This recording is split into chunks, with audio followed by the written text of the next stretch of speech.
Today's cardinal lesson, we're talking about this recent Social Security increase of 8.7%, which is large. I mean, compared to what they've been, and welcome by a lot of our people that are on Social Security checks and needed by middle and lower income people. So we're thankful for that, but we're also understanding that we've got inflation to live with, and people, we as financial planners need to uh, plan for the fact that prices on things are going way up. We certainly hope and pray that what the Federal Reserve is doing in managing the economy is going to get inflation under control. But the Social Security Administration and the Social Security system is recognizing that it costs you more to live, and they've gone up by 8.7%. And just as we get started today here, I want to make one thing really clear, is that Hans Scheil and Tom Griffith, we are not with the Social Security Administration. We're not with Medicare. We're not with any part of the government. We're financial professionals. Both of us are CFPs, and we're in the business of trying to help our audience understand this stuff and put it in context. So just for a little bit of context on what is, people look at 8.7% and they say, well, what's that? And what we're going to do is put it in a little bit of a historical context. And so if you bring up if you'd go to the show notes, and we could go to the place in the show notes where we've got 1975 to 2022. And this thing is a little bit in error because it shows the 2023 increase in 2022, but just understand that it's a year behind. And this puts it in a historical perspective from 1975 to 2022. What's the increase been every single year?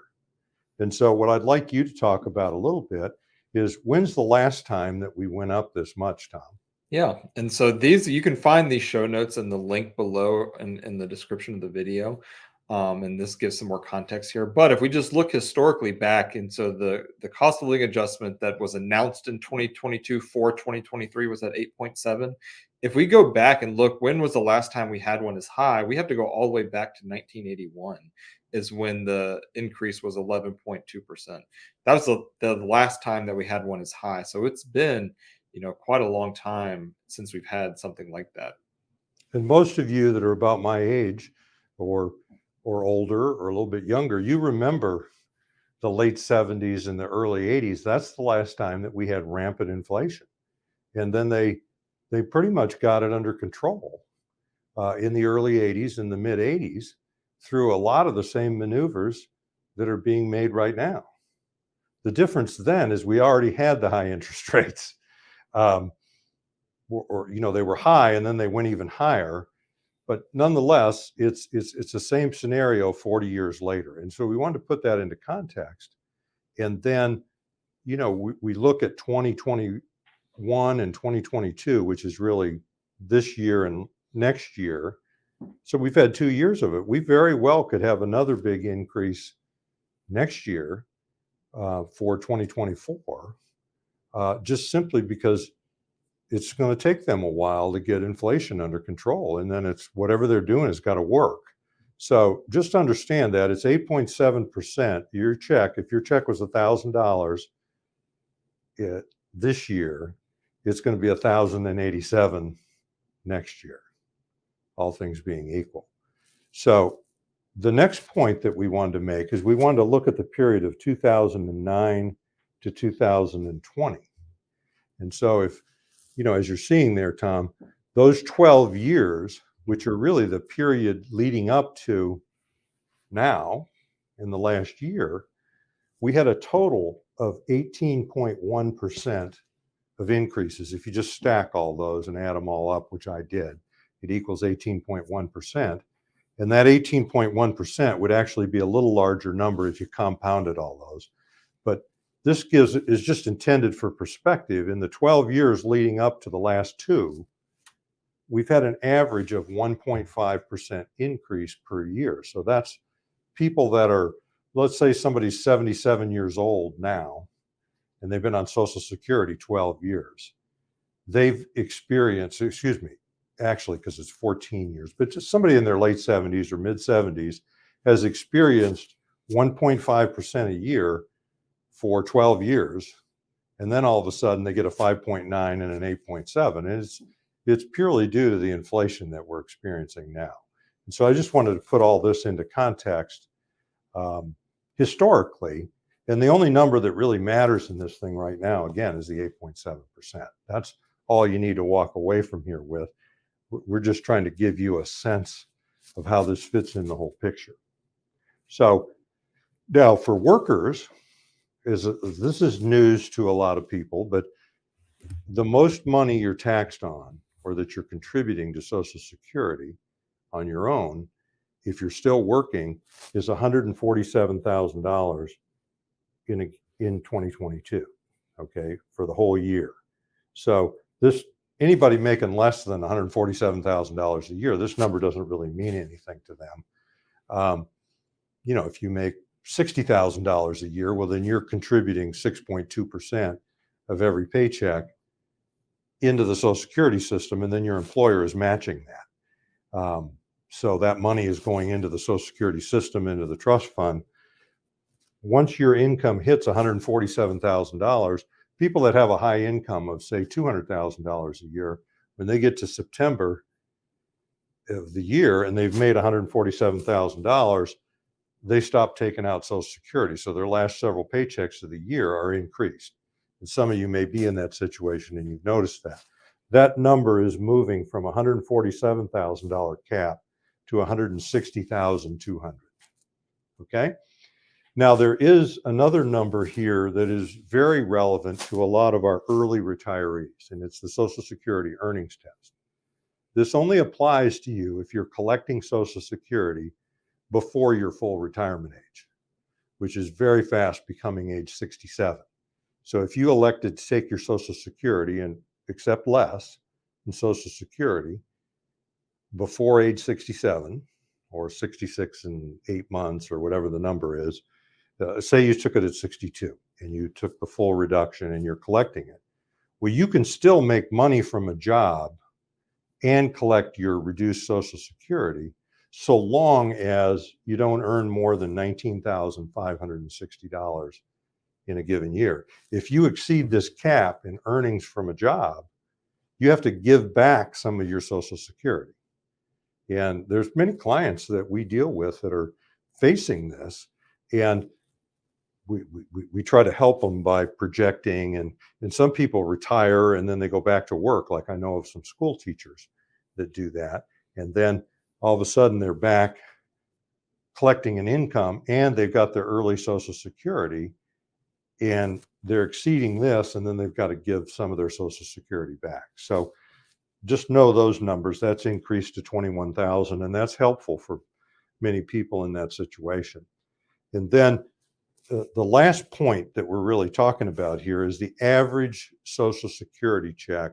If you took all retired workers collecting $1,681, and that's in 2022, and that number is going to $1,827 for the average person. And most people don't care too much about what the average is and all that kind of thing. They're wanting to apply this to themselves. So those are about all the numbers we're going to throw at you today. The main number is right here, is the 8.7%. And so I want to go to Tom, and I want to ask Tom a few questions about a conversation we were having prior. Tom, do you have to retire to get the increase? So that if you're not collecting Social Security now and you hear about this, do you have to file for Social Security in order to get this 8.7%? Yeah, I mean, so the short answer is no. And we do get that question a lot, especially when they announce, and this was expected to be high, like the 8.7 that it is. And so we were fielding a lot of questions of like, should I go ahead and file for Social Security now to get this 8.7%? These might be people who are 64, 65, planning on delaying Social Security, but they just retired and they're looking at this and they say, I want that higher check. And so the good news for them is no, you do not have to file to get the 8.7%. That comes automatically for everyone there. And you also get, if you're of after full retirement age, you get those delayed retirement credits, which increase the check by another 8% on top of that 8.7%. So if we take someone who say is 66 now or maybe 67, they've planned on delaying Social Security until 70 because of those delayed retirement credits of the 8%. And they also get this cost of living adjustment of 8.7%. Their check, their future check, is going to grow by 16.7%, which is a huge bump up for them. And so it can still make sense and still often does make sense to delay Social Security past your full retirement age. Okay. And will this increase of the 8.7%, is this going to drive more income tax? So it could. Now, a little bit depends on your other income. And so, how Social Security is taxed is based upon your other income. There's a formula we could go over maybe on a different show. But how part of that formula is taking half of your Social Security benefit and adding it to your other income. And so, if you have very low other income, no, this shouldn't drive much in taxes. But if your income is high, and now say 85% of your Social Security check is going to be taxable, getting a higher check could potentially raise the taxes on it. It's not in this note. They've also increased the tax brackets as well, pretty high. And so we'd have to run through the numbers to see if it has a huge effect on that. But it's probably not going to affect it, tremendously. Okay.